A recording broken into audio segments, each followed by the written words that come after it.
A paz do Senhor. Nós vamos ler a palavra no primeiro livro do profeta Samuel, capítulo 15, verso 23.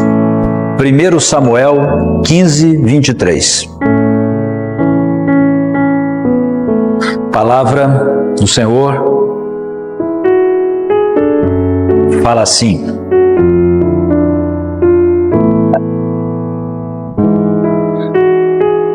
o texto: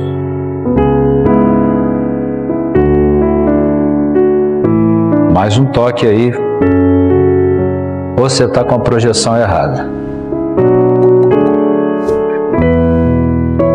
Não. Vamos ler a palavra que diz assim. A palavra do Senhor diz assim: porque a rebelião é como o pecado de feitiçaria, e o porfiar é como iniquidade e idolatria. Porquanto tu rejeitaste a palavra do Senhor, ele também te rejeitou a ti, para que não sejas rei. O assunto é a obra de Saul e Davi, dois servos de Deus, chamados pelo Senhor para executar a obra dele. Um deles fez a vontade do Senhor, o outro não fez a vontade do Senhor, embora todos dois propunham em suas ações servir ao Senhor. E a palavra do Senhor, em toda a sua extensão, mostra que existem esses dois tipos de comportamento, de servos.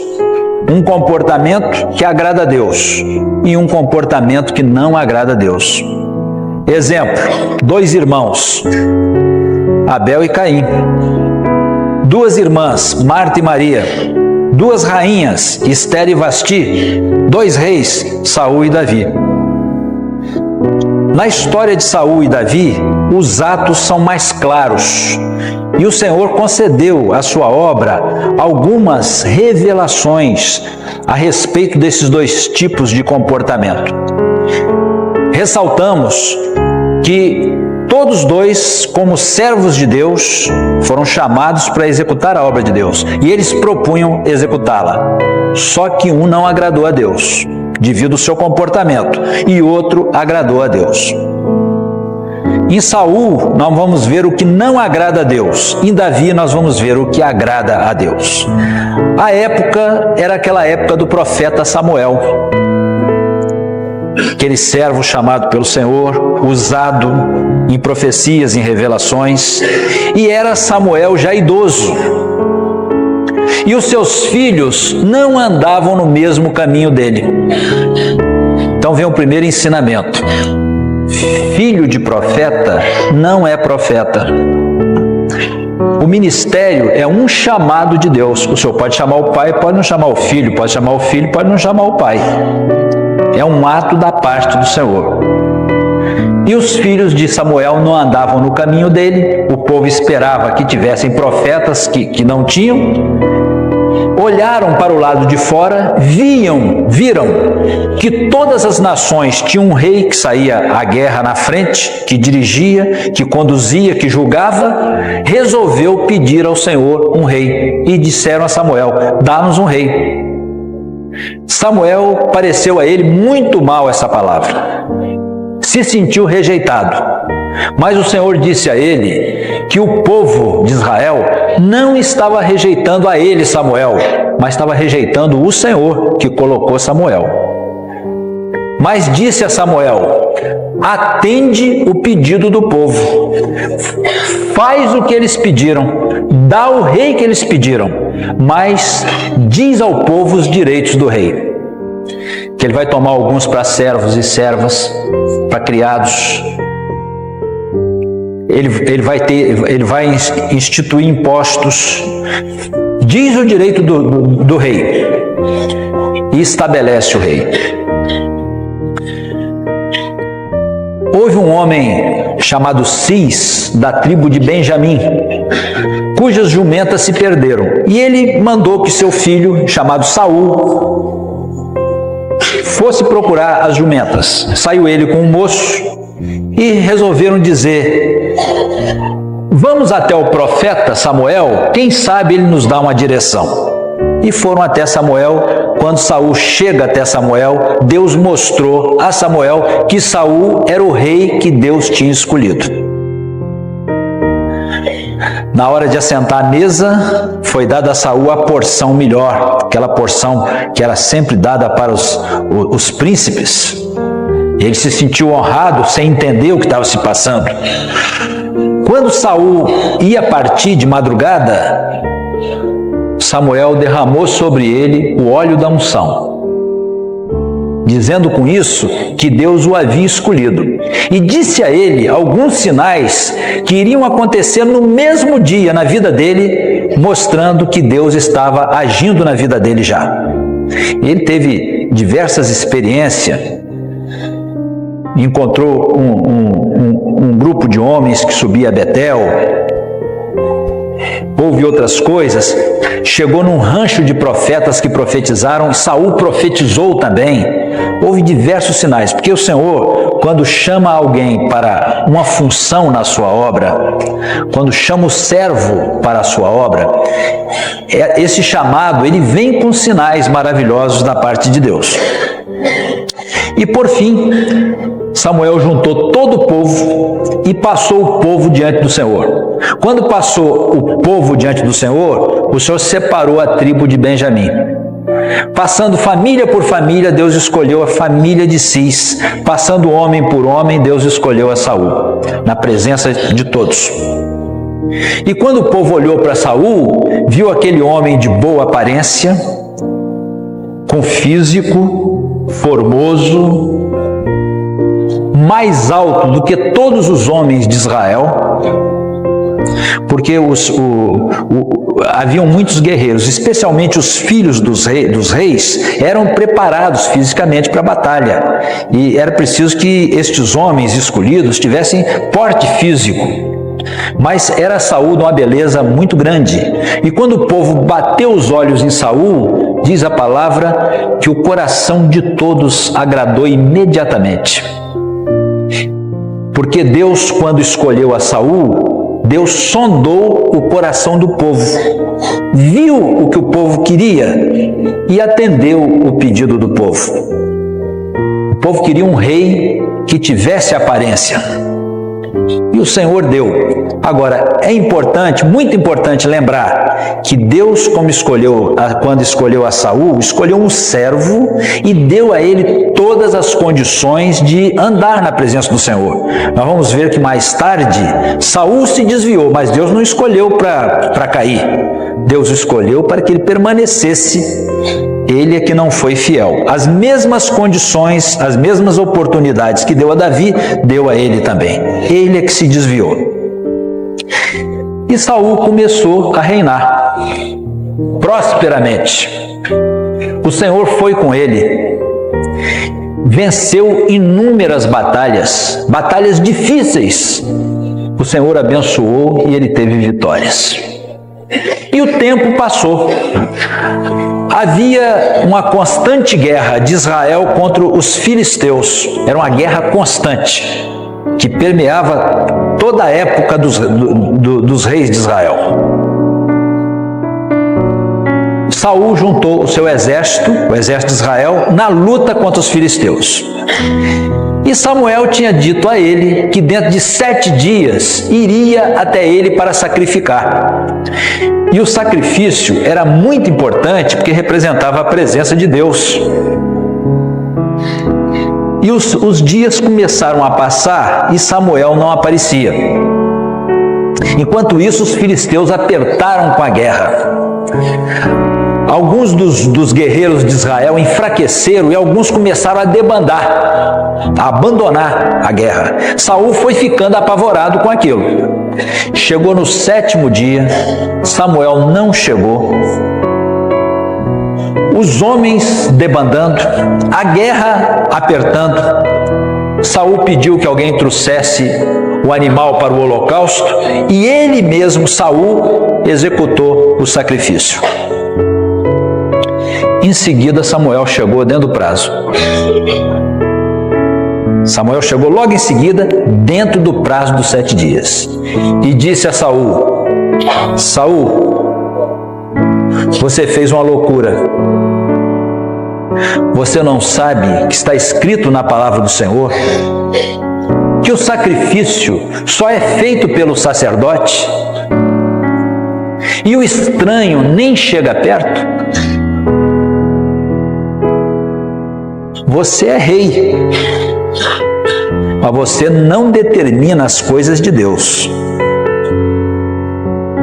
E Samuel mostrou a ele que o rei na obra também é servo de Deus. As outras nações, acontece diferente com as outras nações. O rei manda no profeta. Os profetas são funcionários do rei. E o profeta tem que dizer aquilo que agrada o rei. Mas na obra do Senhor, o rei precisa ser servo de Deus e vai atender às orientações do Senhor também. E nós perguntamos: o que aconteceu com Saul? Saul começou a reinar, cresceu, entendeu o que era o reino, ficou com todo o poder na mão, seu coração se elevou e o reino passou a ser a coisa principal da sua vida. Ser rei na terra era muito importante. O que o Senhor dizia não era tão importante. A vaidade entrou no seu coração e ficou uma coisa determinada para ele, porque a palavra mostra isso. Ele era o rei e não abria mão disso. Ser o rei de Israel, o rei na parte secular, era muito importante e decisiva na vida dele. E o que o Senhor dizia, ele podia contornar. E Saul se justificou. O tempo foi passando, a guerra foi apertando, os homens estavam debandando, eu me violentei e sacrifiquei. Isso ele disse com verdade, porque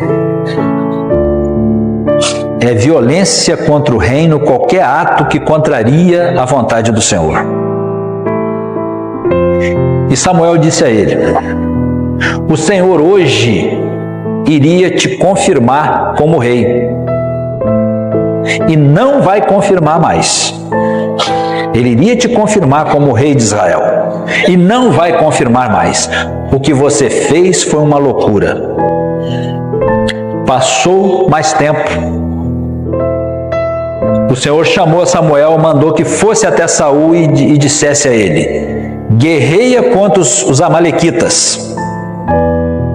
Os amalequitas são aquele povo que, quando Israel saiu do Egito, atacou por trás aqueles que estavam mais atrás e cansados. E o Senhor determinou guerra eterna contra os amalequitas. Os amalequitas significam esse tipo de povo que ataca por trás. Às vezes a pessoa não está presente para se defender e a outra pessoa ataca. Ou às vezes você não está em condições de se defender e o Senhor guerreia essa guerra. Nós temos que tomar cuidado, nós que participamos de reuniões, às vezes estamos presentes, somos mais amigos de uma pessoa que tem certa direção, falamos uma coisa contra uma pessoa que não está presente, o Senhor vem e cobra. E disse: mate a todos, dos homens até as crianças, dos animais até os de mama, passe tudo ao fio de espada. Aí vem a pergunta para nós. Às vezes as pessoas se espantam quando leem essa passagem na palavra do Senhor. O Senhor mandou matar? O Senhor é o dono da vida e da morte. Está tudo nas mãos dele. Ele conhece o presente, o passado e o futuro. Tudo está na presença dele. Mas ele queria mostrar uma coisa: que todo pecado devia ser destruído. Até aquele que você ama mais, o mais bonitinho, o mais pequenininho, tudo precisava ser destruído. O pecado precisa ser destruído. Saul saiu, foi à guerra, retornou e Samuel foi ao encontro dele e perguntou: fizeste a vontade do Senhor? E Saul respondeu: eu fiz a vontade do Senhor, aquilo que o Senhor mandou eu fiz. E Samuel disse: e esse mugido de vacas que eu estou ouvindo e esse balido de ovelhas que eu estou ouvindo, o que é isso? Eu me concertei com o povo, disse Saul, e nós decidimos poupar o melhor das ovelhas, o melhor do gado, para sacrificar ao Senhor. Pergunta à congregação: o que é melhor, obedecer ou sacrificar? Será que o Senhor tem tanto prazer que se lhe faça sacrifício do que lhe obedeça a sua vontade? Melhor é obedecer do que sacrificar.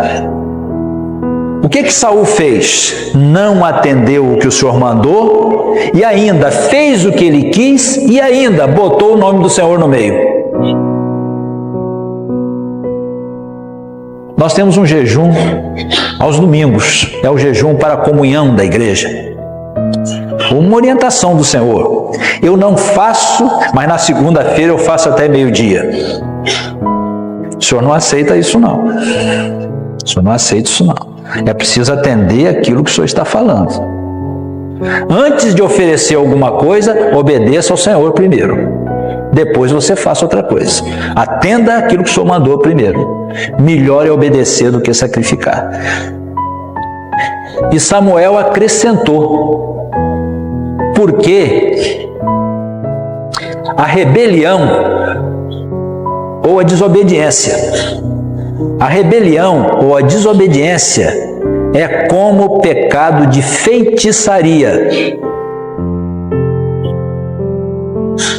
É como o pecado de feitiçaria.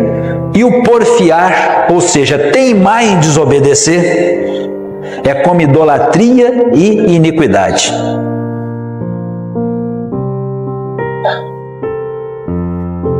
Desobedecer é como feitiçaria. Teimar em desobedecer é como idolatria e iniquidade. Agora, evidentemente que Saul não foi provado em coisas pequenas, nas nossas falhas naturais, nas nossas dificuldades, nas nossas fraquezas. Não foi isso. Foram coisas determinantes na vida dele, através das quais o Senhor entendeu o que se passava na vida de Saul. Aí vem uma pergunta muito importante. Nesta ocasião que Samuel falou isso para Saul da parte do Senhor, Saul estava na feitiçaria? O Senhor disse que a desobediência é como pecado de feitiçaria. E ele estava na feitiçaria? Não, não estava. E ele estava na idolatria? Não. Mas para o Senhor estava.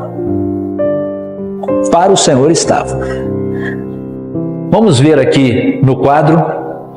Pode passar? A vida de uma pessoa, de um servo de Deus. A vida dos servos, irmãos, pode estar certos disso. É cheio de provas. A vida dos servos é cheia de provas. O homem é provado. Uma prova, duas, três, várias. Agora, por que o Senhor permite muitas vezes a luta? Para provar o servo, para saber o que há no seu coração, se você vai atender o Senhor, se você não vai. E outra coisa, quando vem a luta, sempre o Senhor mostra alguma coisa. Quando você busca a face do Senhor, Ele mostra o que está vendo. E muitas vezes o Senhor te dá uma orientação. Às vezes a prova vem até com a revelação do Senhor. Agora, quando você atende, o livramento vem. Quando você não atende, você fica exposto na mão do adversário. Vou citar um exemplo. O senhor chega para um senhor da igreja, instrumentista, e diz o seguinte: o senhor revelou que você por 60 dias vai deixar de tocar, porque há uma dificuldade que o Senhor quer reparar na sua vida. Vai assentar no primeiro banco para receber, que você não está em condição de dar. E neste período o Senhor vai te conceder uma bênção. Ele pode dizer o seguinte: glória a Deus, vou atender, porque isso vai ter um fruto de bênção para a minha vida. Mas a pessoa pode agir diferente. Por exemplo, pode dizer assim: sou um homem de 60 anos, aposentado, trabalhei esse tempo todo na Vale do Rio Doce, nunca fui chamado a atenção, não vou aceitar isso. O que ele fez? Desatendeu uma orientação do Senhor. E outra coisa, quando você atende, você permanece no caminho. Quando você desobedece, você desvia. Mas o desvio é muito pequenininho.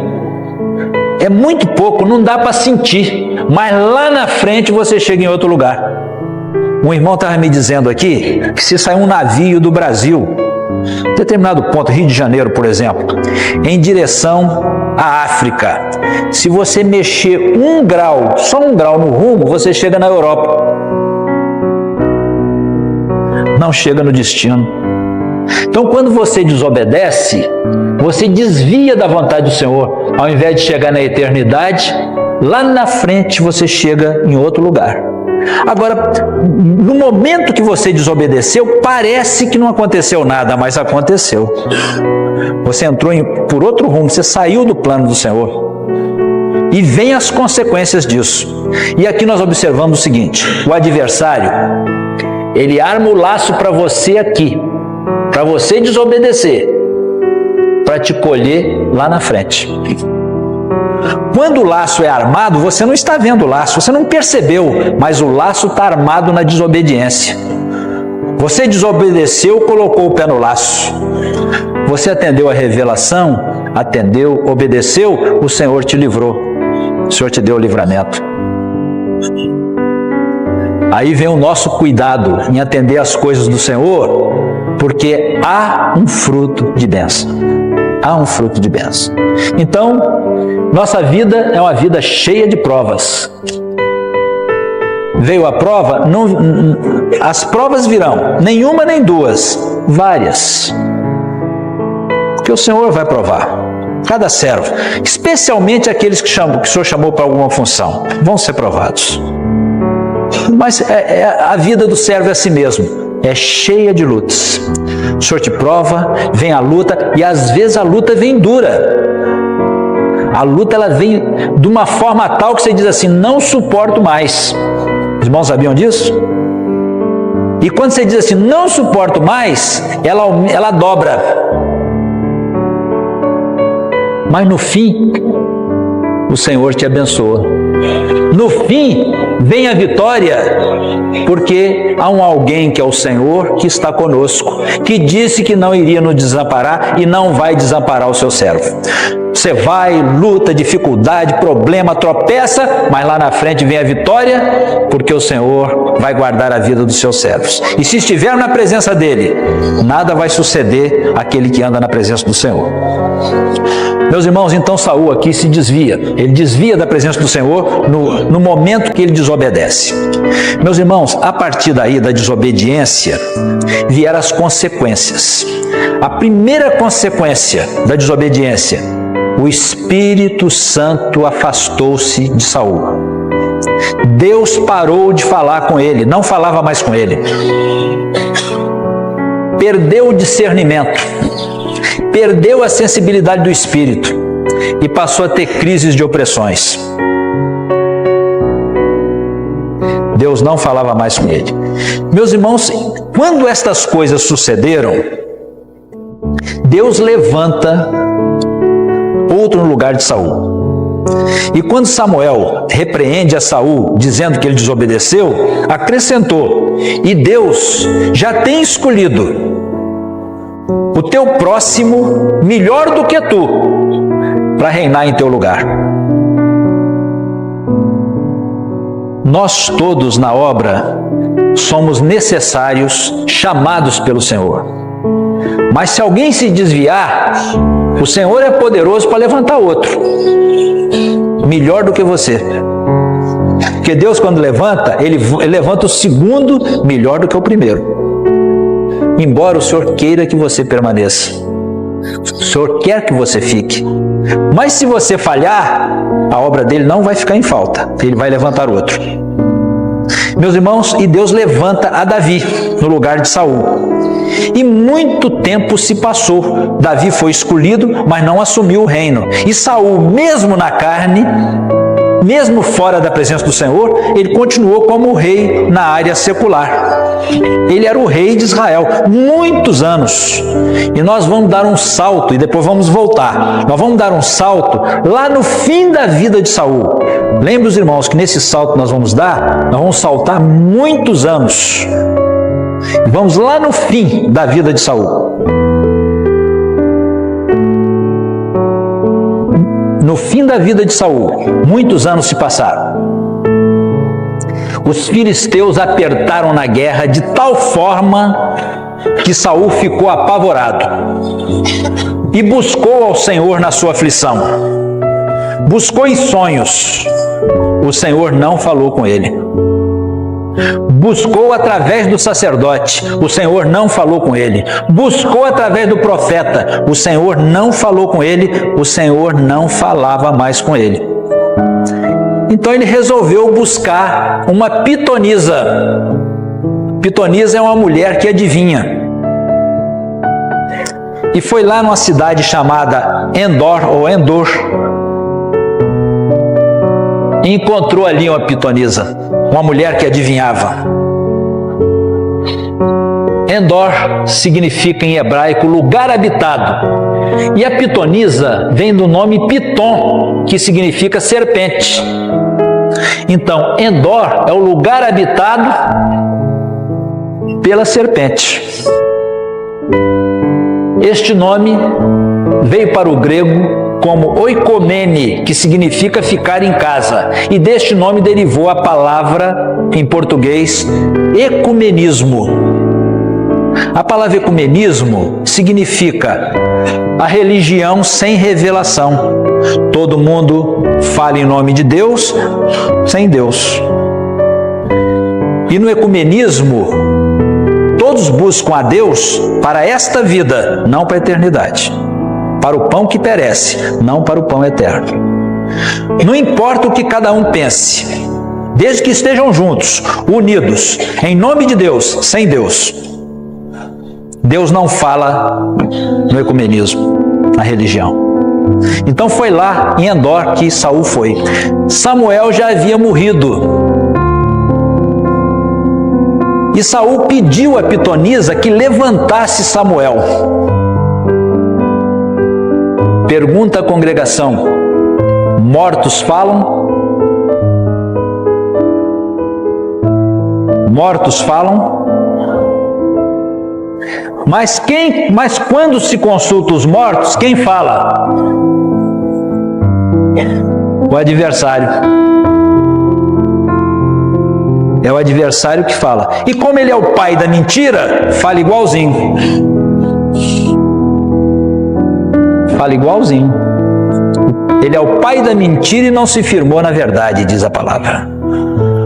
Então Samuel, que é o adversário: por que você está me incomodando? Você desobedeceu ao Senhor, amanhã você vai morrer. Amanhã você está comigo, vai estar comigo, você e seus filhos. Hein? O adversário falou como se fosse Samuel. Samuel falou, mas era o adversário falando. Adversário falando. Mas ele, afinal de contas, falou a verdade? Que o adversário ele faz isso. Experimenta isso. Experimenta aquela outra coisa. Experimenta aquela outra coisa. Depois ele fala assim: olha, você não vale nada, dá um tiro na cabeça que é a melhor coisa que você faz. Quando ele já está na mão dele, quando a pessoa está na mão dele, ele fala a verdade. Para destruição. Saul, quando chegou neste lugar, ele já não tinha retorno, não tinha condições de voltar mais. Ele já estava nas mãos do adversário. Meus irmãos, Saul caiu por terra, desfalecido, apavorado. E a mulher, a pitonisa, falou assim: meu senhor, eu vou preparar um jantar para o senhor. Eu disse: não quero nada, não tô com fome. Mas ela insistiu. Ele disse que não queria, mas ela insistiu, até que ele comeu. Porque no ecumenismo, o pão que perece não falta. Não tem eternidade, mas o pão que perece não falta. Morre, mas morre de barriga cheia. E o Senhor mostrou que cada um de nós, individualmente aqui, se fizermos o que Saul fez, nós vamos parar no mesmo lugar que ele parou. Nós vamos acabar no mesmo lugar em Endor. E mostrou mais: se a obra inteira fizer o que Saul fez, vai todo mundo para lá também. Por isso, meus irmãos, é preciso o nosso cuidado, o nosso zelo com as coisas do Senhor.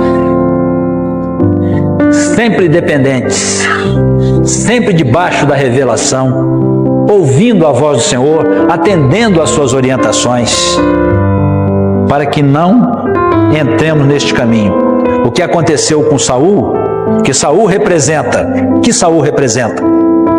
a religião sem revelação, representa a obra do homem, representa a obra da carne, a desobediência. Envaideceu, não podia mais ouvir a voz do Senhor, porque ele queria fazer a vontade dele.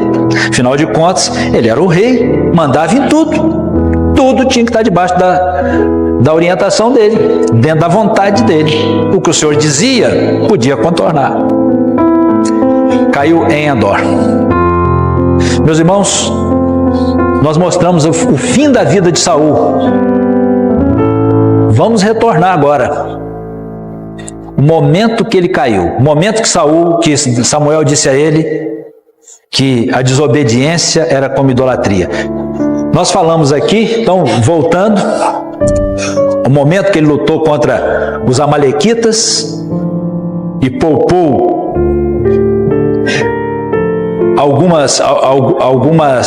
alguns animais do gado, e poupou a Agag, rei dos amalequitas, mas a Agag, Samuel já tomou a espada e despedaçou ele logo, que tinha que ser destruído.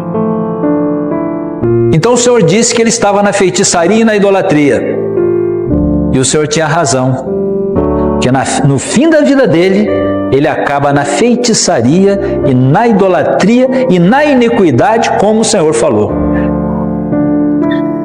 Meus irmãos, logo em seguida, quando Saul cai, diante daquela luta que foi instalada ali no governo de Israel, Deus levanta Davi. O Senhor mandou a Samuel ir lá na casa de Jessé, o belemita, e disse a Samuel que lá na casa de Jessé ele se havia provido de um rei.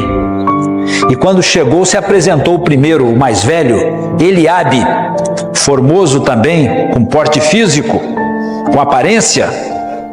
E Samuel pensou com ele assim: certamente está perante mim o ungido do Senhor. E o Senhor disse a ele: não olhes para a aparência dele, porque Deus não olha para a aparência, Deus olha para o coração. E eu o tenho rejeitado.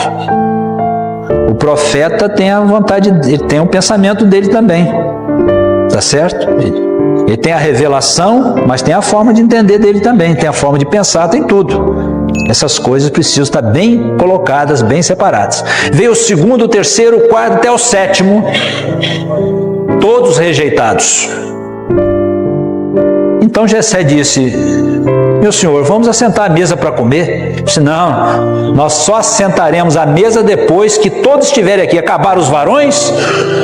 Não tem o último, o mais novo, Davi, que está lá no campo cuidando das ovelhas. Manda chamar. E Davi chegou, evidentemente que não tinha aquele porte físico dos outros. Era uma pessoa sem aparência nenhuma, ruivo, diz a palavra, de gentil aspecto. E o Senhor disse: pode ungir, que é ele mesmo. Samuel, por certo, não deu nada por ele, mas o Senhor disse: pode ungir, que é ele mesmo que eu tenho escolhido. E assim Davi foi ungido, escolhido dentre os seus irmãos, sendo o menor, que nem estava presente.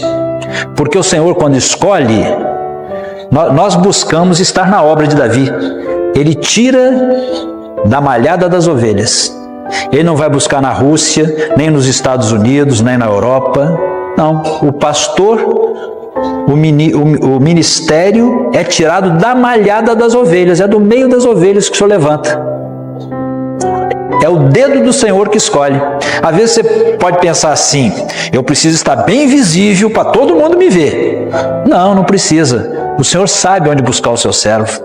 Davi estava no campo, ninguém lembrava dele, mas o Senhor sabia onde buscá-lo. Então ele foi levantado, tirado da malhada das ovelhas, para ser o rei de Israel. Meus irmãos, nós vamos parar aqui. Essa primeira parte, nós ressaltamos aquilo que diz respeito a Saul, ou melhor, aquilo que Deus não agrada na vida do servo, as coisas de que o Senhor não se agrada. Nós aprendemos com Saul muito, porque estamos aprendendo o que não devemos fazer, o que não agrada ao Senhor. E na próxima aula, nós vamos ver a vida de Davi, como os atos dele, como ele agradou o Senhor e como o Senhor se agradou dele. Vamos ficar de pé?